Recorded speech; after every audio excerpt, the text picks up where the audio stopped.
Hello, alors vidéo numéro 2 de à la recherche de paix intérieure. Je sais toujours pas comment appeler cet épisode dans cette série. Alors, aujourd'hui, donc je fais le deuxième épisode après vraiment 8 jours de procrastination. Et bon, en période d'examen, donc un peu compliqué, c'est pour ça. À nouveau, magnifique cadre, avec un petit coucher de soleil. C'est sympa. Là, je marche sur des cailloux. Ça fait du bien. Alors, aujourd'hui, je voulais faire un épisode parce qu'il y a quelques jours, avec un pote, j'ai discuté d'un... Oula, un peu casse-gueule. J'ai discuté d'un truc. On a beaucoup discuté de différentes choses. Et il en est ressorti 2-3 points qui, j'ai l'impression, en tout cas depuis que je les mets en place, donnent vraiment... Oula, ça c'est fou. Ça donne vraiment un cadre à ma vie. Donc les 3 points sont les suivants. C'est action, chaos / spontanéité et nuance. Alors ce que j'entends par là, c'est 3 principes en fait qu'on peut tous mettre en place au quotidien et qui je trouve permettent de répondre, de trouver des compromis à beaucoup de questions qu'on a tous. Et donc je vais expliquer pourquoi. Alors premièrement, action, ça c'est le plus simple. Alors ça c'est en comparant un peu notre manière de voir les choses en France par rapport en Amérique du Nord. Actuellement je suis au Canada. Et en fait c'est que nous en France et dans beaucoup d'autres pays, on a tendance à toujours trop réfléchir à tout avant d'agir. On réfléchit trop, beaucoup trop. Et c'est bien de réfléchir, mais parfois il faut agir. Et surtout, on trouve beaucoup plus de réponses. On trouve beaucoup plus de réponses en agissant, en allant dehors, qu'en restant cloîtré chez soi à réfléchir à plein de choses. On trouve beaucoup plus de réponses, à nouveau, en agissant. Donc c'est le premier point, c'est bête et méchant, mais action. C'est juste agis. T'as envie de faire un truc, fais-le. Vas-y, fonce. Et reste pas coincé. Premier point. Deuxième point, c'est chaos. Chaos qu'on pourrait aussi entendre par spontanéité. Ce que ça veut dire par là, c'est assez simple. C'est que dans nos routines, il faut laisser de l'espace à de la spontanéité. C'est-à-dire que c'est bien d'avoir une routine, d'avoir son petit machin, son petit truc où tous les jours, on fait du sport, on lit, on médite. Ok, cool. Mais en réalité, honnêtement, on a tous tendance à se retrouver avec nous-mêmes et se dire putain, mais il y a un truc qui manque dans mon quotidien. Ça manque de pétillant un peu.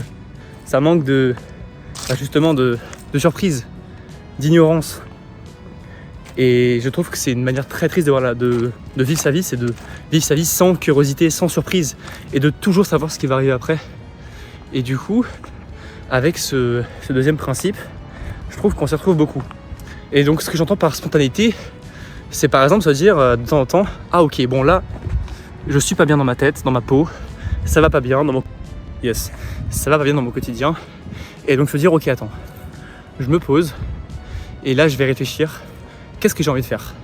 Tu peux avoir par exemple une bucket list et te dire ok, j'ai cette grosse bucket list, je pioche, ok, je tombe sur un truc au pif, par exemple je sais pas, faire un cake au citron au pif. Est-ce que je peux le faire ? Est-ce que j'ai le temps, les ressources ? Est-ce que je veux le faire ? Si la réponse c'est 2 fois oui, juste let's go en fait. Parce que ce temps où t'es pas bien, t'arrives pas à avancer, t'es un peu dans le flou, en faisant quelque chose que tu as envie de faire, qui sort de ton quotidien, qui sort de cette routine et qui te fait tester quelque chose de nouveau et que tu avais envie de tester, c'est trop bien, ça te fait trop du bien et ça te remet aussi les idées en place. Et une fois que tu l'as fait, tu es content de l'avoir fait, tu as passé un bon moment en le faisant et tu es content de l'avoir fait. Donc je trouve que c'est doublement bénéfique. Et en plus derrière, si on veut vraiment regarder en termes de productivité, on récupère beaucoup et on redevient beaucoup plus productif quand on est bien dans notre tête, bien sûr. Et donc, 3e point, c'est nuance. Et ce que j'entends par là, c'est qu'il faut savoir aussi parfois se dire ok, attends, mettons un peu d'eau dans notre vin. Et par exemple, quand je dis action, vous pourrez très bien me dire oui, mais ça fait du bien aussi parfois de réfléchir, de se poser 3 heures, réfléchir à sa vie. Oui, c'est vrai. D'où la nuance. La nuance, justement, c'est pas de se dire ok, je fais que agir et je réfléchis plus jamais. Non, pas du tout. Tu peux très bien te poser de temps en temps, réfléchir à la vie, à ce que tu veux faire ou pas, etc. Et c'est très bien comme ça. Et donc par exemple, quand j'entends action, c'est plus une tendance à plus agir que réfléchir. Parce que, enfin, personnellement, je peux parler par expérience, je suis le spécialiste à trop réfléchir et pas assez agir, ça mène nulle part, honnêtement. Et du coup, ce que j'entends par nuance, c'est notamment ça. C'est de nuancer ses propos et que parfois, il faut être obsédé avec ce qu'on fait, parfois non. Et juste savoir prendre du recul et pas aller 100% dans un truc ou 100% dans l'autre aussi, parfois. Donc c'est juste de la nuance dans ses propos, dans son action et dans sa manière de voir les choses. Et aussi dans sa spontanéité. C'est-à-dire que spontanéité, ça veut pas non plus dire, pas forcément, dire en tout cas, ok, là je suis en études, j'ai plus envie. Tiens, j'ai envie de faire quoi? J'ai envie de devenir guitariste et de faire de la guitare sur la plage. Ok, je quitte tout et j'y vais. Peut-être, si ça te rend plus heureux et que tu penses que tu es convaincu et que tu as calculé tes coûts d'opportunité, tes machins et que tu considères que tu seras plus heureux comme ça, vas-y. Mais voilà, c'est pas probable en réalité. Donc voilà, 3 principes qui je trouve sont assez cool. Et moi, depuis que je les applique et que j'y pense au quotidien, je suis moins bloqué dans ma vie.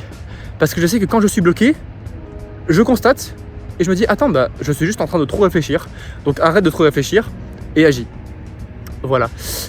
Sur ce, je vais arrêter la vidéo tout simplement parce qu'elle est déjà trop longue, je pense. C'est assez dur de faire en uncut, d'expliquer ce concept là. J'aurais préféré honnêtement faire une vidéo montée et tout, j'explique ça, mais bon, nick. Voilà.